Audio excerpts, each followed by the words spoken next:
Nigeria's inflation rate dropped to 22.22% in June, according to the NBS. Federal government issues warning as heavy rainfall threatens 11 states with flooding. Marketers protest as Dangote moves to crush cooking gas price.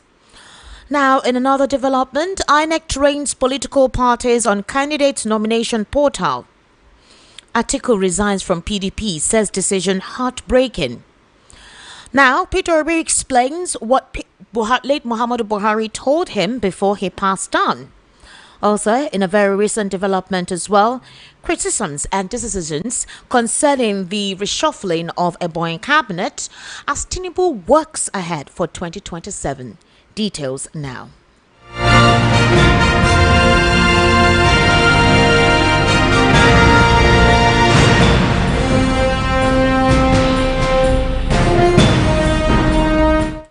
Thank you for staying with us. The headline inflation for June 2025 moderated to 22.22% relative to the May 2025 headline inflation rate of 22.97%. This was disclosed by the National Bureau of Statistics today. According to the latest Consumer Price Index report released by the Bureau, the year-on-year figure reflects a 0.75 percentage point decline from the previous month and a significant 11.97 percentage point drop when compared to June 2024, which recorded an inflation rate of 34.19%. The decline in annual inflation is being recorded against the backdrop of a rebased index with 2024 as a new base year.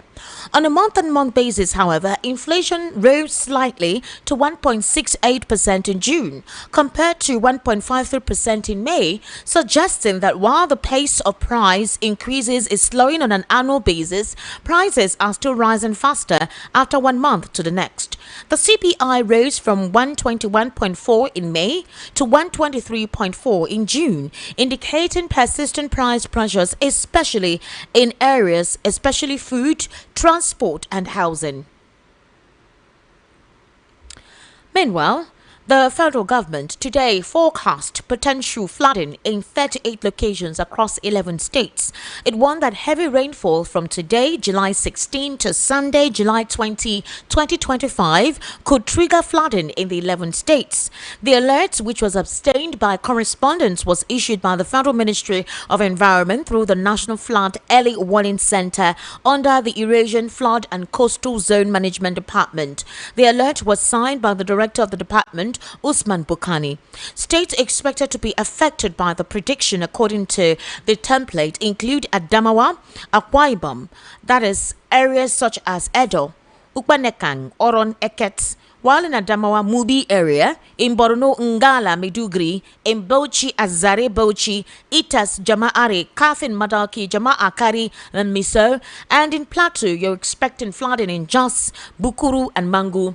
Others are Yobe, Jakusko, Machina, Dapchi, in Katsina, Dura, and obviously in Kano, Kunchi, Kano, Gazawa, Mudil, Bebeji, Sumaila, Tudun, Wada, and in Jigar, Miga, Waram, Dingasa, Ringim, and Duse. Also listed are Cross River, Zamfara, Bungudu, Gusau. Earlier, the federal government initiated the establishment of the National Flood Insurance Policy as a proactive measure to address Nigeria's growing vulnerability to flood disasters. Speaking during the opening of the Technical Committee meeting on the development of the National Flood Insurance Policy and Implementation Framework in Abuja in June, the Permanent Secretary of the Federal Ministry of Environment, Mahmoud Kambadi, described the rising flood incidents across the country as a national emergency that demands immediate and decisive actions. Now, Dangote, in a very recent development, has obviously announced plans to reduce the price of liquefied petroleum gas, also known as cooking gas. He also promised to start direct sales of the product to consumers should the existing distributors fail to allow the price crash in cooking gas. However, operators in the sector have disagreed with the plan, saying the businessman was planning to monopolize the LPG sector. They kicked against the move on Monday as the dealers expressed fear of a possible monopoly monopoly. Speaking during a recent tour of his refinery by some local and foreign guests, Dangote stressed that the current price of cooking gas is expensive and not affordable for the common people who depend on firewood for cooking. He disclosed that the refinery now produces 22,000 tons of LPG daily, and it is ramping up production for distribution into the Nigerian market, especially as Nigerians move towards the use of gas for cooking. Now, the Independent National Electoral Commission (INEC) has organized a 2-day refresher training workshop on using its candidate nomination portal (ICNP) for political party officials. The training, which was held on Wednesday, was aimed at enhancing the capacity of political parties, minimizing procedural errors in candidate nominations. Held at the INEC headquarters in Abuja, the training brought together key representatives from registered political parties, some of whom had previously been trained ahead of the 2023 general elections. Meanwhile, on to political parties, Atiku Abubakar, the PDP presidential candidate in the 2023 general elections, has finally left the PDP. Atiku predicated his resignation on the trajectory the party has taken. He is currently a key member of the opposition coalition. Atiku's resignation letter was dated July 14, 2025 and addressed to the PDP chairman of the ward, Jada local government area of Adamawa State. He disclosed that the PDP has diverted from its founding principles.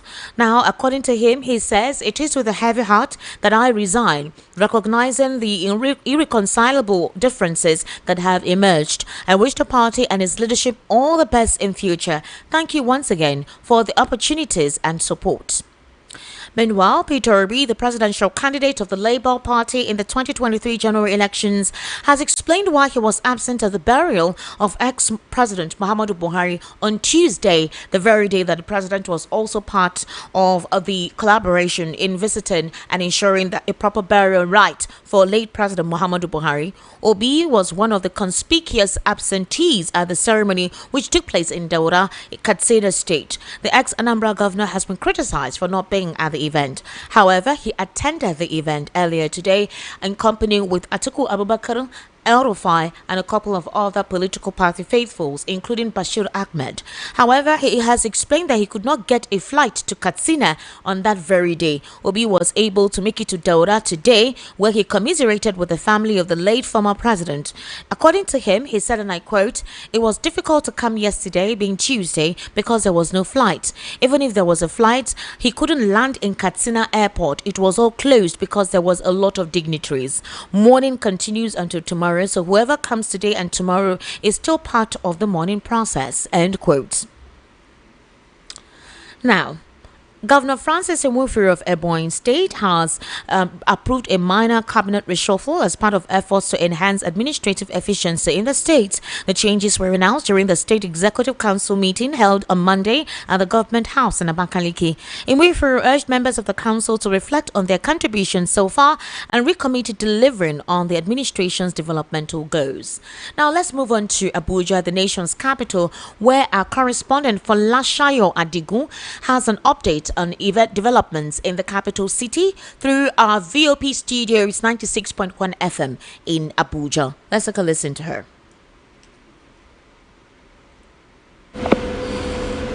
Good evening, here are the major news. I am Folashayo Adigun.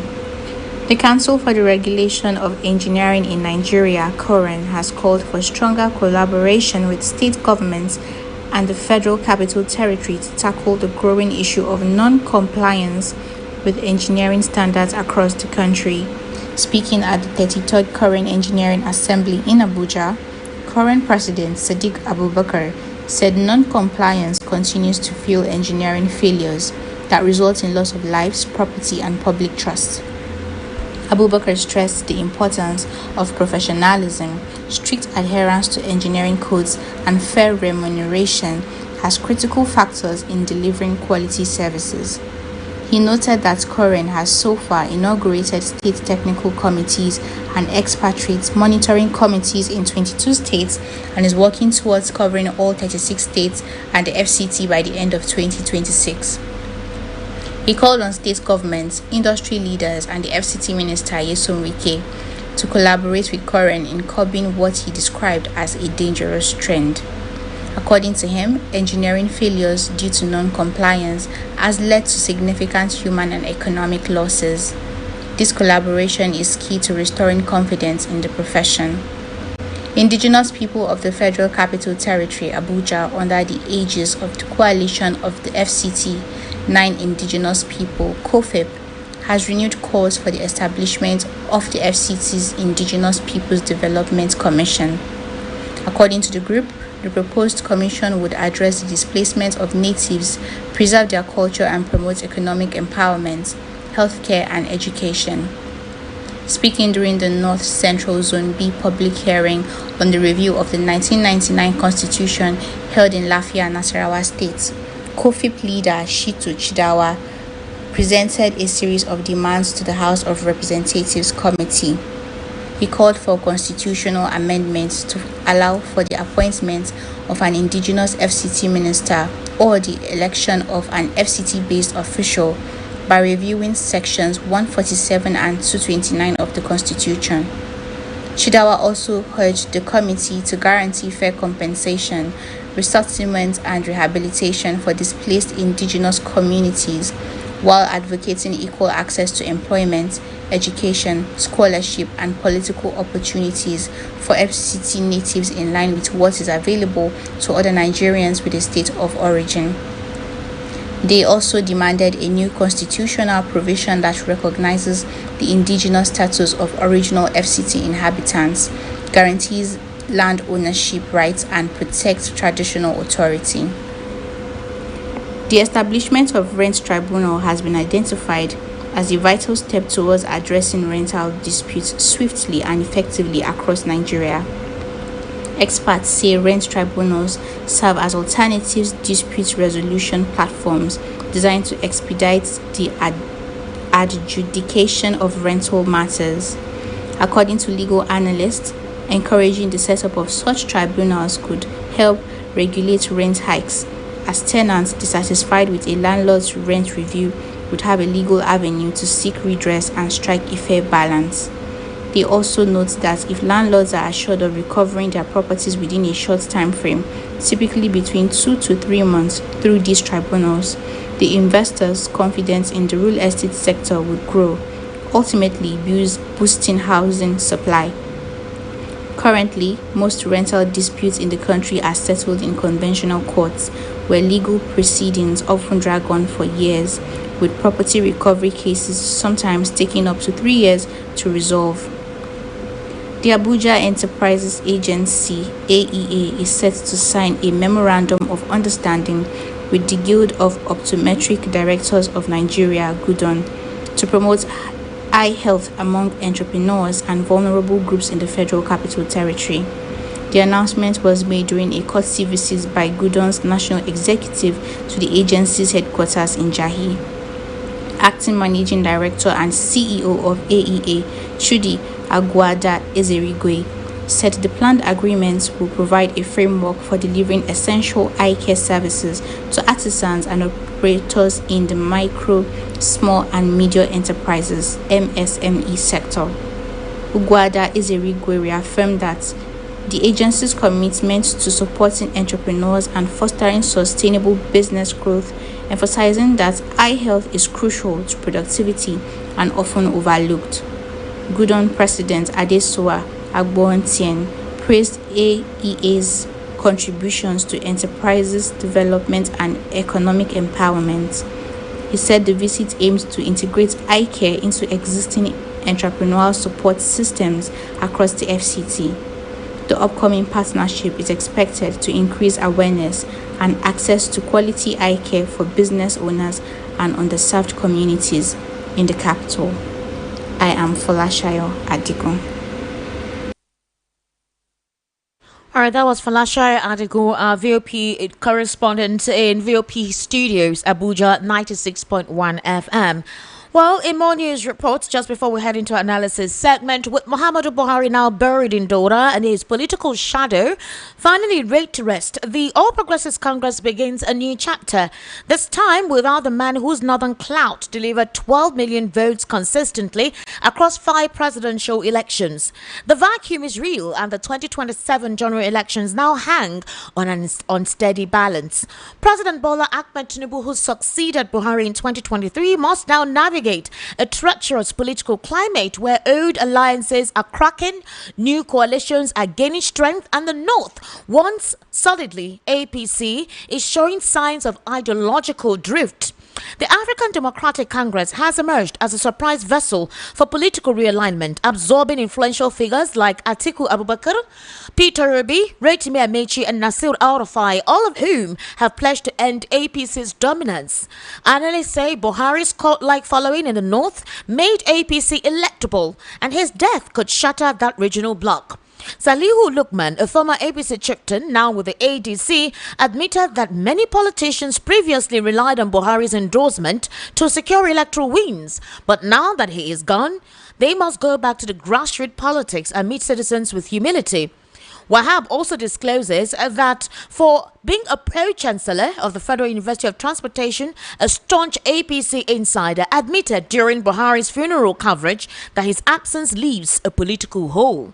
However, he expressed confidence in Tinubu's ability to consolidate power, calling him a master strategist who has been building bridges for nearly 4 decades.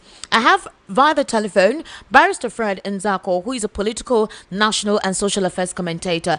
Barrister, good evening and thank you for joining us today. Good evening and good evening to dear listeners. Thank you, Barrister. Very quickly, let's start off with this. There are talks now that since Buhari has passed on, the northern elites and specifically the northern political power bloc are looking to realign with another well-known, noble, supposed person within the northern bloc. And there are speculations that it is Atiku Abubakar. And obviously, whatever arrangement that Tinubu had with Buhari may have actually gone with him. But there are talks about this coalition and what actually the trajectory means politically. A lot of people feel Tinubu is going to be very brutal in ensuring that his win for 2027 is successful, being the fact that Buhari has passed on. Atiku officially left the PDP, I think 2 days ago, but it was announced today that he has left the PDP. He's headlong into the coalition. Mobilization has started across several regions for the ADC. But then, in as much as that is the talk, why do you think some cross-section of Nigerians don't want Tinubu anymore? They want anybody there. They're not even looking at if the person is competent, if the person has a good record, if the person is clean enough, if the dichotomy will change. It is now anybody else except Tinubu. Why do you think it has gotten to this point? I think it's a wrong narrative to say anybody else except Tinubu. Okay. Nigerians don't hate Tinubu, but they hate his policies because his policies have not met their expectations. His policies have made life more difficult for them. I mean, it's a straightforward thing. If Mr. President changes his policies and then the policies begin to reflect positively on the lives of Nigerian people, you'll see them express such a change in attitude. Okay. Because Nigerians have gone through a lot of difficulties. Essentially and mainly since 2015. It's not as if there were no problems before 2015, but the problems became manifestly increased in tenfold and continue to increase without any abatement since the ascendancy of APC in power. The need to call APC is because political parties have their manifestos, and a leader is supposed to operate by the manifestos of the party and based on the promises he made to the people.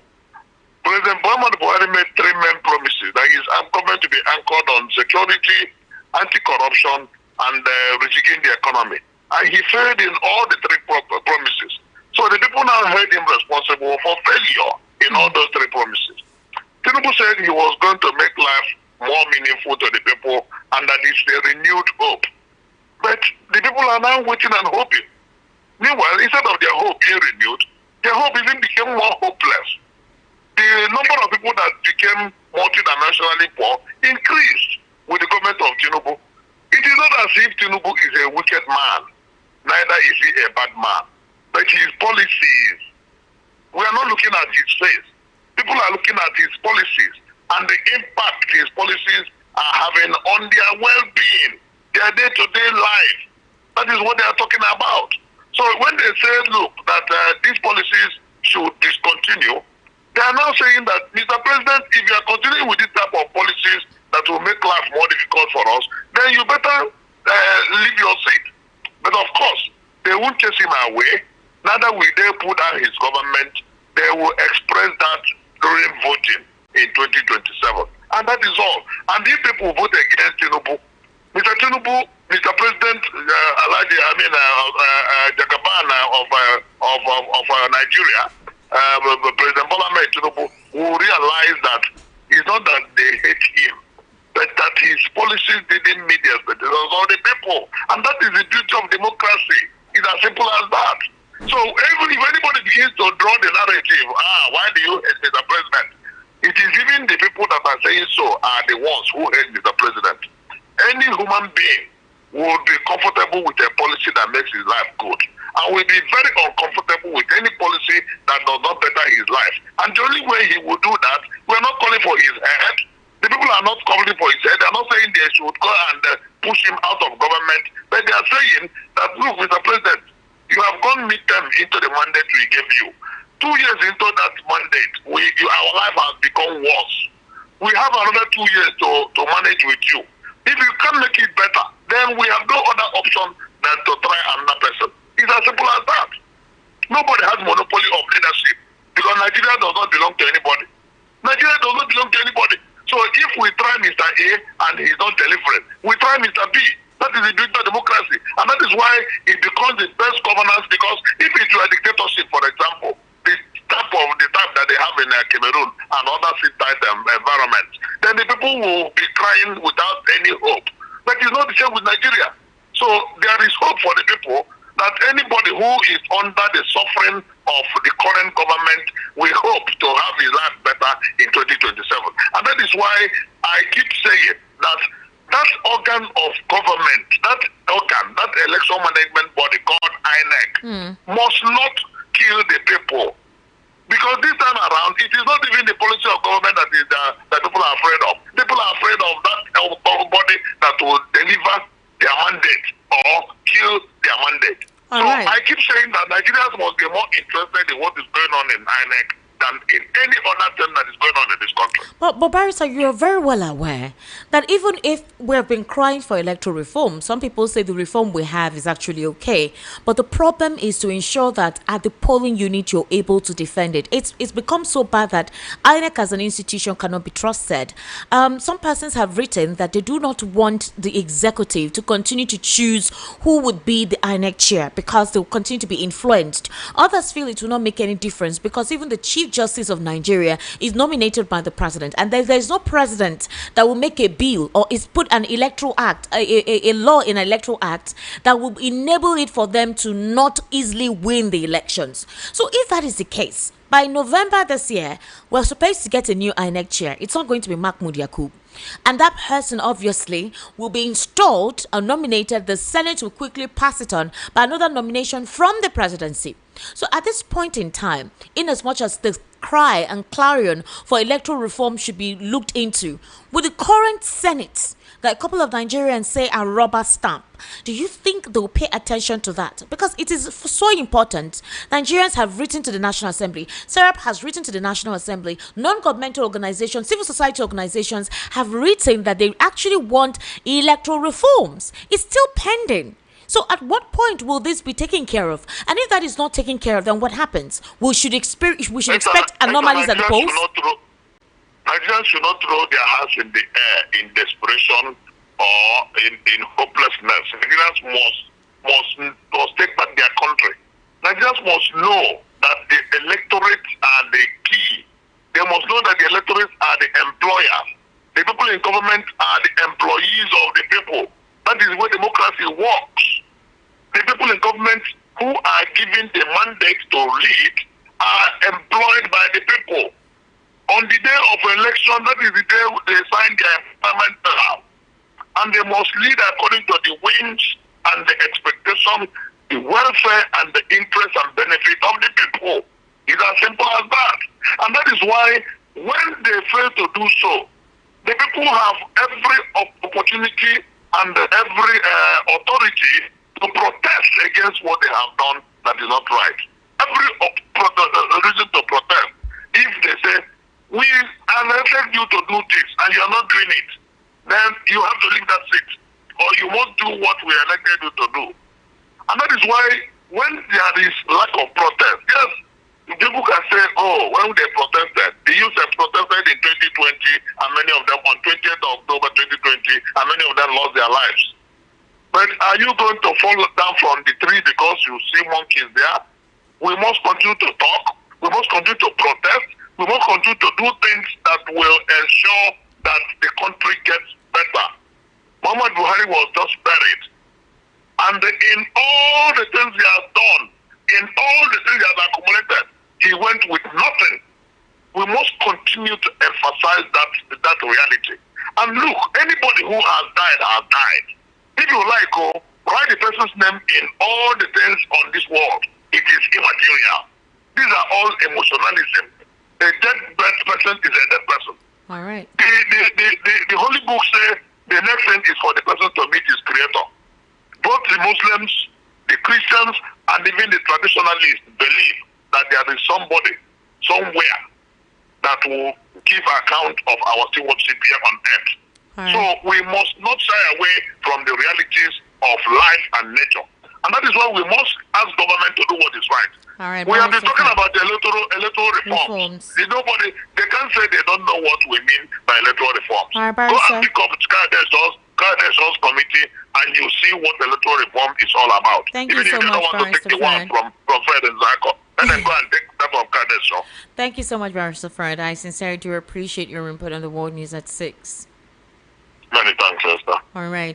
And just before we go, Israel has disclosed it struck a military target in the area of the presidential palace in Damascus. It earlier said it hit the headquarters of the Syrian military in the city. 3 people were killed by the strikes. Israel says it is trying to protect members of Syria's Druze community after deadly sectarian clashes. Syria says Israel's attack is not a victory. Rather, it's an attempt at escape from internal pressures at home. And this is according to Minister Hamza al-Mustafa. The strikes in Damascus followed days of Israel's attacks on the Suwaida region in southwest Syria. And that's a wrap on the World News at 6. My name is Esther Wachko. See you at 7 o'clock for the evening rush. Good evening.